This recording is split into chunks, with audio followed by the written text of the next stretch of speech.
अस्सलाम वालेकुम नाज़रीन, JN न्यूज़ HD के साथ मैं हूं नाइला भट्टी। नजर डालते हैं आज की अहम खबरों पर। रिपोर्ट तहसील reporter JN news Sadiqabad. Faheem महकमा अब्बासी अलमारूफ उमा खान। अवामी शिकायत पर डिप्टी कमिश्नर शकील अहमद भट्टी ने नोटिस लेते हुए Benazir income support centre pilot school Rahim Yar Khan का विज़िट किया और 6 रिटेलर्स को नाजायज़ कटौती करते हुए मुकदमा दर्ज करवा कर पुलिस के हवाले कर दिया। लोगों का कहना था कि रिटेलर्स ने अपनी नाजायज़ आमदनी बंद होने पर गुज़श्ता रोज़ डिप्टी कमिश्नर के खिलाफ एहतजाज करते हुए सेंटर बंद कर दिए और डिप्टी कमिश्नर मुर्दाबाद पुलिस मुर्दाबाद के नारे लगाए।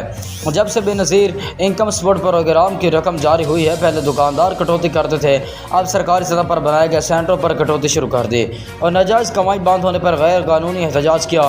डिप्टी कमिश्नर को चाहिए कि एहतजाज करने वाले रिटेलर्स के खिलाफ कार्रवाई की जाए और इनकी डिवाइसेस बंद कर दें कि नए लोगों को जारी किए जाए और इसी तरह सख्त चेकिंग में पैसे जारी करवाए जाएँ ताकि गरीब व ख़वातीन को पैसे पर डाका ना मारा जाए।